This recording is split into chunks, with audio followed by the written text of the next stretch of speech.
Assalamualaikum warahmatullahi wabarakatuh. Alhamdulillah alladzi anzalas sakinata fi qulubil mu'minin liyazdadu imanan ma'a imanihim wa asyhadu an la ilaha illallah wahdahu la syarikalah wa asyhadu anna Muhammadan abduhu wa rasuluh la nabiyya ba'da. Allahumma shalli wa sallim wa barik ala sayyidina Muhammad wa ala ali sayyidina Muhammad kama shallaita ala sayyidina Ibrahim wa ala ali sayyidina Ibrahim fil alamina innaka Hamidum Majid. Amma ba'. Alhamdulillah, tak henti-hentinya kita panjatkan puja dan syukur kita kehadirat Allah Subhanahu wa taala. Terutama pada malam hari ini atas izin Allah, alhamdulillah kita dalam keadaan sehat walafiat, mendapatkan kesempatan, mendapatkan kesehatan, bahkan mendapatkan hidayah, sehingga kita bisa bersama-sama menghadiri sholat isya berjamaah, dan mudah-mudahan bisa kita lanjut dengan sholat tarawih berjamaah. Alhamdulillah pada malam hari ini adalah malam yang ke-23, salah satu di antara malam-malam ganjil yang ada di 10 hari terakhir di bulan Ramadan. Ada satu hal yang sangat sederhana yang bisa kita lakukan agar kita bisa mendapatkan malam Lailatul Qadar. Setidaknya kita melaksanakan sholat isya berjamaah dan kemudian melakukan juga sholat subuh berjamaah. Mudah-mudahan semua yang hadir pada masjid ini mendapatkan malam Lailatul Qadar. Mudah-mudahan Allah Subhanahu wa taala menerima semua amal ibadah kita selama bulan Ramadan ini, mengampuni dosa-dosa kita semuanya. Amin ya rabbal alamin.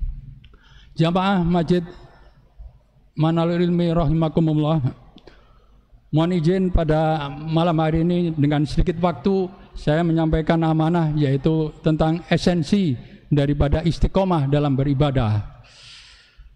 Sebagaimana kita ketahui pada surat Ad-Dariyat ayat 56, Allah Subhanahu wa taala berfirman, A'udzubillahi samil alim minasyaitonir rajim.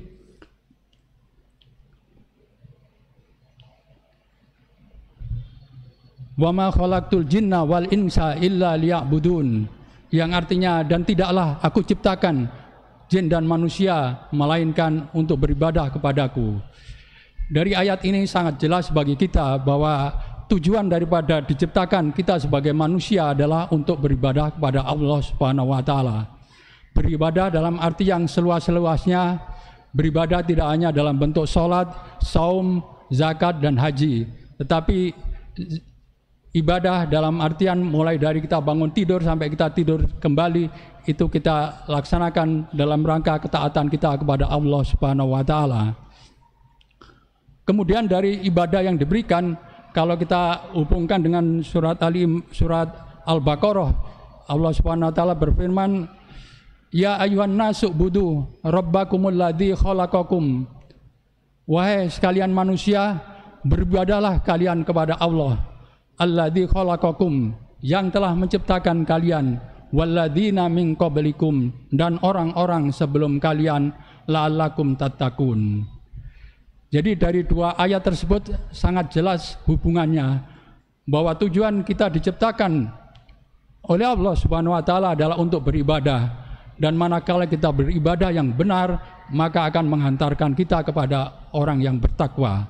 Sebagaimana contoh dari perintah dari puasa itu sendiri juga la'allakum tattaqun. Jadi konsekuensi dari ibadah yang benar akan melahirkan pribadi yang bertakwa. Selanjutnya dalam surat Al-Hujurat, Allah Subhanahu wa taala juga berfirman, Inna akramakum indallahi atqakum, bahwa sesungguhnya orang yang paling mulia di antara kalian adalah orang yang bertakwa.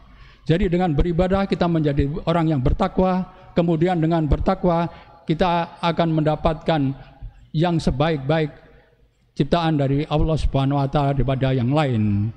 Hadirin jamaah salat Isya rahimakumullah. Namun demikian, untuk menjaga kualitas daripada ibadah ini, kita mendapatkan ujian, baik ujian internal maupun ujian eksternal. Ujian internal adalah berasal dari diri kita sendiri. Kita memahami dalam surat Asy-Syams ayat ke-8, Allah berfirman bahwa wa nafsi wa ma sawwaha fa'alhamaha fujuraha wa taqwaha. Dan demi jiwa yang dalam penyempurnaannya, maka aku ilhamkan kepada jiwa manusia itu dua sifat, yaitu sifat fujur dan sifat takwa.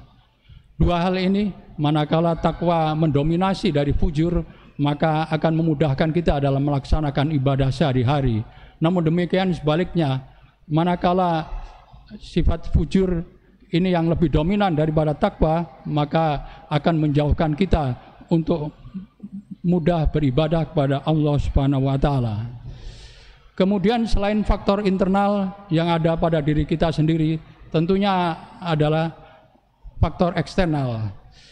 Sebagaimana kita ketahui, biasanya disampaikan di awal Ramadan, pernah Rasulullah SAW dalam suatu hadis menyebutkan bahwa akan datang bulan yang penuh keberkahan. Di antara ciri daripada bulan yang penuh keberkahan itu, di antaranya adalah pintu surga dibuka, kemudian pintu neraka ditutup, dan setan diikat atau dibelenggu. Faktor eksternal berupa setan ini selama bulan Ramadan dibelenggu, akibatnya kita bisa merasakan masing-masing bahwa selama kita beribadah di bulan Ramadan itu terasa lebih nikmat, terasa lebih mudah dibandingkan dengan bulan-bulan yang lain. Kemudian dalam surat yang sangat kita hafal, bahkan kita baca setiap hari, di antaranya sebelum kita tidur, yaitu surat An-Nas. Salah satu faktor eksternal adalah alladzi yuwaswisu fi sudurin nas minal jinnati wan nas, yang senantiasa membisikkan yang tersembunyi, yang dibisikkan kepada dalam dada manusia, yaitu dari golongan jin dan manusia. Jadi faktor internal ada dalam diri kita sendiri, sedangkan faktor eksternal adalah dari luar, yaitu berupa setan, dan di antara bentuk setan bisa berupa jin dan manusia. Jamaah Masjid Manurul Ilmi rahimakumullah. Kemudian bagaimana terapi ketika kita menghadapi dengan dua faktor tadi?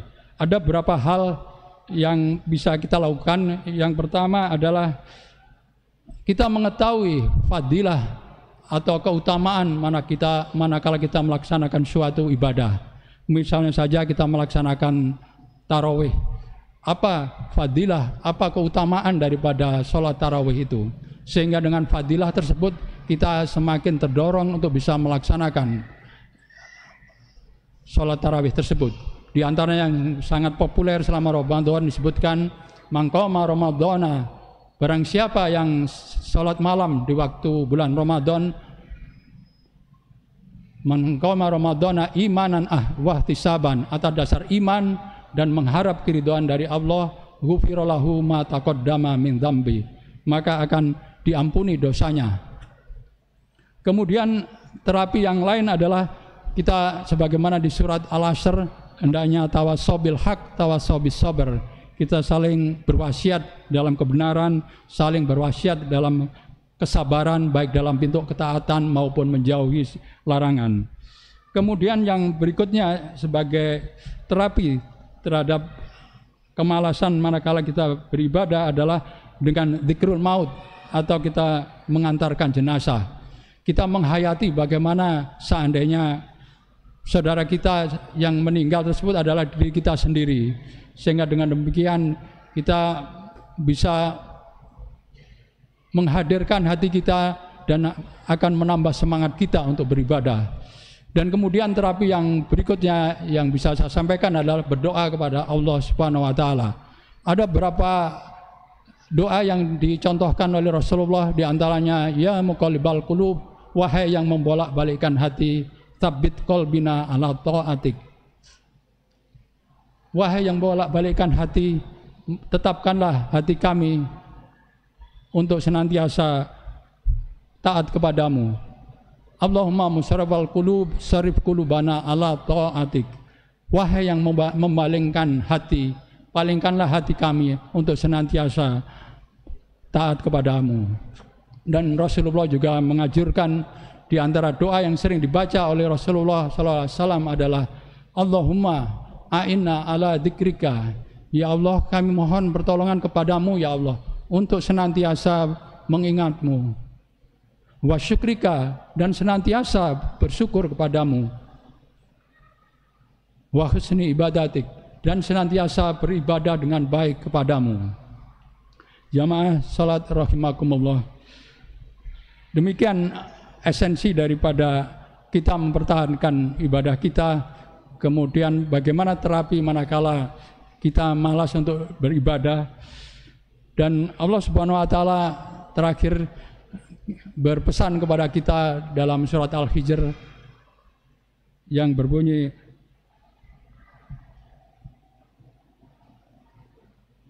wa'bud rabbaka hatta ya'tiyakal yakin, dan beribadahlah kalian kepada Rabb kalian sampai kalian menemui ajal. Demikian, mudah-mudahan yang bisa saya sampaikan ini bermanfaat.